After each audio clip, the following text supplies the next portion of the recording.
সূরা জাসিয়া 13 নম্বর আয়াতের মধ্যে আল্লাহ পাক রব্বুল আলামিন বলেন ওয়াসাখখারা লাকুম মা ফিস সামাওয়াতি ওয়া মা ফিল আরদি জামিআন মিন ইন্না ফি যালিকা লাআয়াতান লিকাওমিন ইয়াতাফাক্কারুন। আল্লাহ রাব্বুল আলামিন বলেন আসমান এবং জমিনের মধ্যে যা কিছু আছে, যা কিছু আল্লাহ সৃষ্টি করেছেন, জামিআন মানে সকল, যা কিছু সৃষ্টি করেছেন ওয়াসাখখারা, আল্লাহ পাক বলেন সবগুলোকে আমি আমার বান্দার জন্য নিয়োজিত করে রেখেছি। বলুন সুবহানাল্লাহ। আর একটু জোরে বলুন সুবহানাল্লাহ। আওয়াজ দিয়ে বলুন সুবহানাল্লাহ। সৃষ্টি জগতের সবকিছু কার জন্য? আর একটু জোরে বলুন কার জন্য?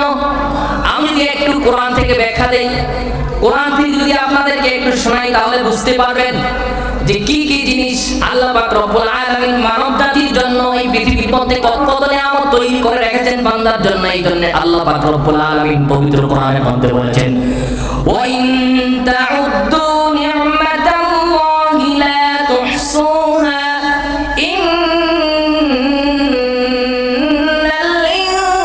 ইনসানা লাযালুমুন কাফফার। আল্লাহু আকবার বলেন। আল্লাহ পাক রব্বুল আলামিন বলেন ওয়া ইন তাউদ্দু নি'মাতাল্লাহি লা তুহসুহা, আল্লাহর কোন নিয়ামত তুমি অস্বীকার করবা? ওয়া ইন তাউদ্দু, আল্লাহর যত নিয়ামত আছে কোন নিয়ামত তুমি গণনা করে শেষ করতে পারবে? কি বলেন পারবে? একজন হাত তুলেন তো দেখি, পারবেন? যে আল্লাহর নিয়ামত গণনা করে শেষ করতে পারবে? পারবেন না। প্রাণী থেকে চতুষ্পদ জন্তু থেকে যা কিছু আসে আল্লাহ পাক সব মানুষের নিয়ামত, মানুষের জন্যই, মানুষের কল্যাণে কাজে লাগিয়েছেন। বলুন আল্লাহু আকবার। আল্লাহ রাব্বুল আলামিন বলেন ওয়াল আনআমা খালাকাহা লাকুম ফিহা দিফউ ওয়া মানাফিউ ওয়া মিনহা তা'কুলুন।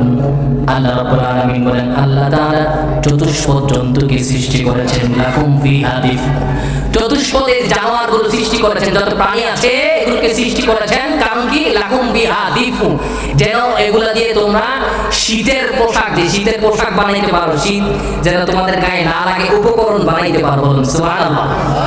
পশু পাখি প্রাণীর চামড়া দিয়ে কি বলেন শীতের পোশাক বানায় না? কি বলেন? আল্লাহ নিজে বলছেন লাকুম বিহা দিফুন, যে তোমরা যেন শীতের উপকরণ বানাইতে পারো। বলুন আল্লাহু আকবার। ওয়া মানাফিউ ওয়া মিনহা তা'কুলুন, এবং অনেক উপকার রয়েছে এর মধ্যে।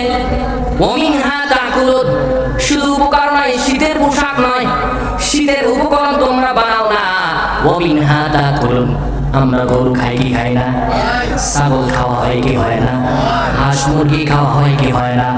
আল্লাহ রাব্বুল আলামিন বলেন ওয়া মিনহা তা'কুলুন, যেমনি ভাবে ওদের চামড়াগুলো তোমরা কাজে লাগাও, শীতের জন্য উপকরণ বানাও, শীতের জন্য পোশাক বানাও, তেমনি ভাবে ওই প্রাণীগুলোকে তোমরা খাও। বল না